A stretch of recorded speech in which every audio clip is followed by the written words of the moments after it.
তারা ক্ষমতায় থাকলেও হত্যাকারী, ক্ষমতার বাইরে থাকলেও হত্যাকারী। নিজের দেশের মানুষকে হত্যা করে গদি রক্ষার জন্য তারা কখনো রাজনৈতিক দল হতে পারে না। এদের মাথা নিজেদের মাথা নয়, ওইখান থেকে রিমোট কন্ট্রোলে যা বলা হয়েছে তারা 15.5 বছর তাই করেছে। শিক্ষা প্রতিষ্ঠানে টেন্ডারবাজি, চাঁদাবাজি যারা করবে তাদেরও কোনো ঠিকানা শিক্ষা প্রতিষ্ঠানে হবে না। আরেকটি যুদ্ধ করার জন্য তোমাদেরকে তৈরি হতে হবে। সেই যুদ্ধটা হচ্ছে শিক্ষা প্রতিষ্ঠানকে সবার আগে মেরামত করা। মুক্ত স্বাধীন দেশ 18 কোটি মানুষকে উপহার দেওয়ার জন্য বুক ছিটিয়ে লড়াই করা আহত হওয়া আমার ভাইয়েরা দীর্ঘ 15.5 বছর পর এই জাতির বুকের উপর থেকে একটি জগদ্দল কঠিন পাথর আল্লাহ সরিয়ে দিয়েছেন, আলহামদুলিল্লাহ। 15.5 বছর রাজনৈতিক প্রতিপক্ষকে ঘায়েল করার জন্য, নির্মূল করার জন্য যারা যুদ্ধ ঘোষণা করেছিল, সেই যুদ্ধের পরাজিত সৈনিকরা আজকে দেশ থেকে পালিয়ে গিয়েছে। আর যাদের বিরুদ্ধে যুদ্ধ ঘোষণা করা হয়েছিল, আল্লাহ রাব্বুল আলামিন আজকে তাদেরকে মেহেরবানি করে তার পক্ষ থেকে উপহার দিয়ে মুক্তি দান করেছেন।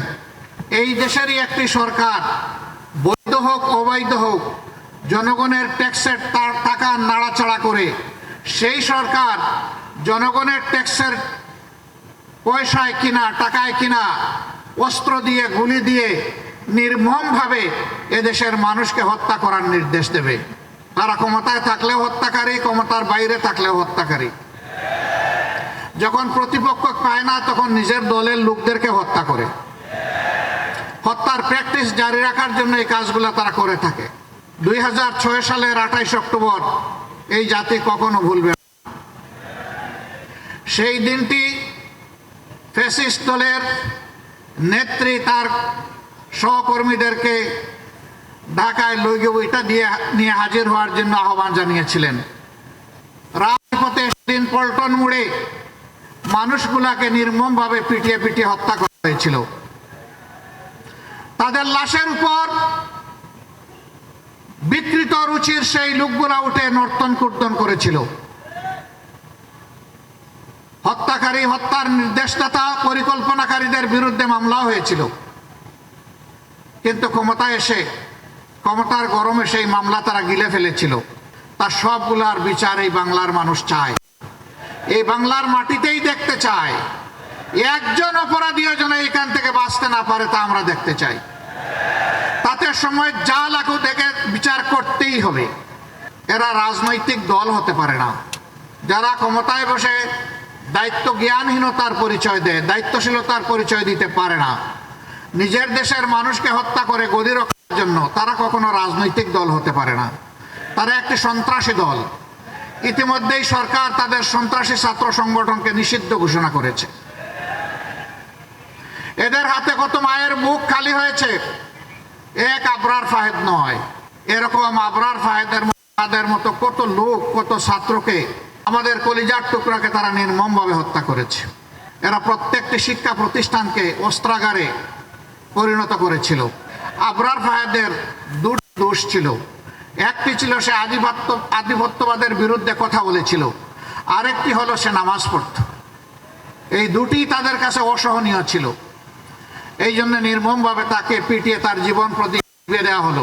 71-এ একটা স্বাধীনতা এসেছিল, এই জাতি এনেছিল, কিন্তু স্বাধীনতার মর্মমামি ডুকরে ডুকরে কেঁদেছে।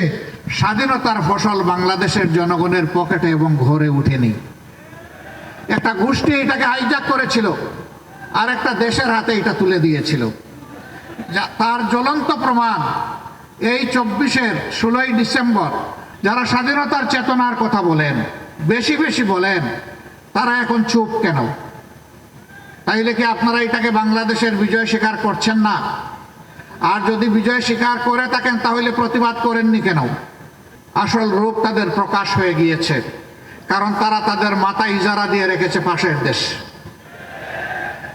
এদের মাথা নিজেদের মাথা নয়, ওইখান থেকে রিমোট কন্ট্রোলে যা বলা হয়েছে তারা 15.5 বছর তাই করেছে।